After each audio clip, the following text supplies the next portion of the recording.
Guys यो ठाउँ चिन्नुहुन्छ होला हजुरहरूले। यो बाटोदेखि चाहिँ मेरो घर यता पर्छ कि म जन्मेको भनेको सानैदेखि हुर्केको घर। अहिले पो तलतिर बस्छु र यहाँ अहिले कोही छैन। यो बरगाछीको ठुलो तपाईँहरू सबैले चिन्नुहुन्छ। यहीँबाट हो पार्क जाने चाहिँ हिँड्दैको लागि ट्रेकिङ गर्दै पार्क यता गाडीबाट जानु पर्दैन उता। तर यहाँ मेरो घरमा के गेट लगाइदिरहेछ त कताबाट छिर्ने यहाँबाट है छिर्ने ठाउँ पनि छैन गाइज।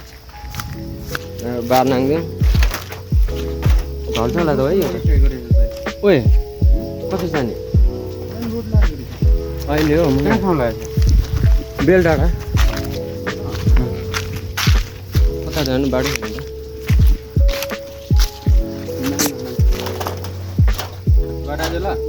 हेर्दैन त्यो भिडियो खिच्नुपर्छ त नि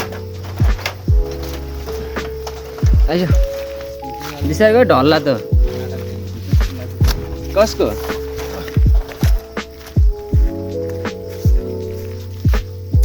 मेरो घरै बिहाल्छ हालत कोही छैन कि अहिले बस्दैन कि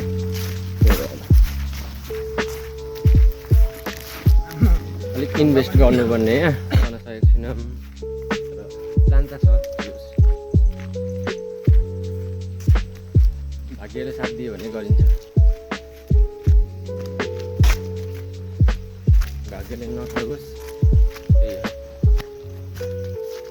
यो मेरो पुरानो घर चाहिँ काठको हालत बेहाल लाग्यो बोल्दै गर उता गएर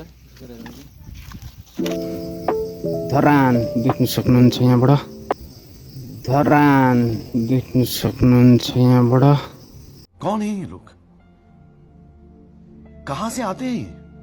अब चौरीतिर जान्छौँ हामी भन्दै हुँदै दिउँछ आज पानी पर्नु आँटेको छ। पानी पर्ने समय हो अहिले।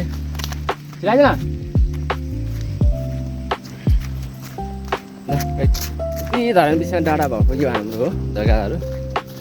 जन्मेदेखि यहीँ बाला पनि बित्यो यहीँ हुर्के यहीँ पढेँ पछि चाहिँ गाउँ सरेको त्यही भएर यहाँ चाहिँ अहिले एक्लै भइरहेछ। यसरी इन्भेस्ट पैसा भएपछि इन्भेस्ट गरेर होटल होइन केही गरिएला नि त यता अब पैसा छैन त्यही भएर हो।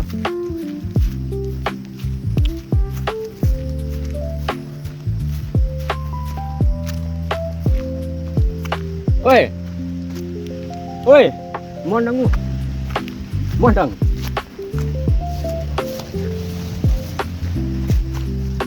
फेरि नाग्नु पर्ने भयो यहाँ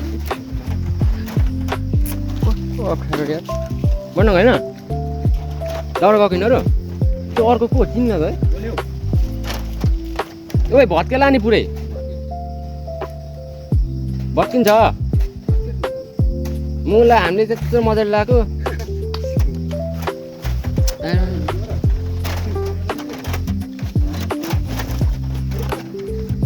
के हो आमा बाटो पनि अन्त बाउले हान्थ्यो होला कहीँ गाउँ हिँडेको बोले जा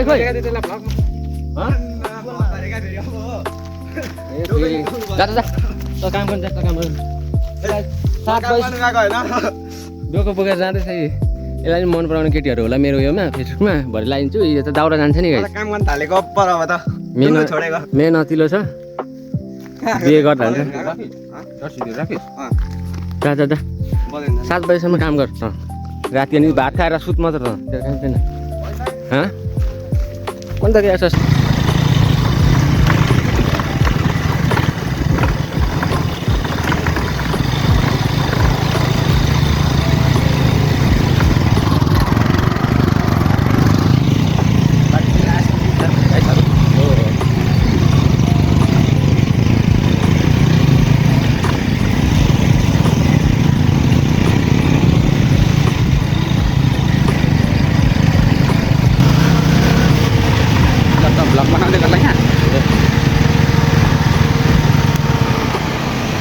ल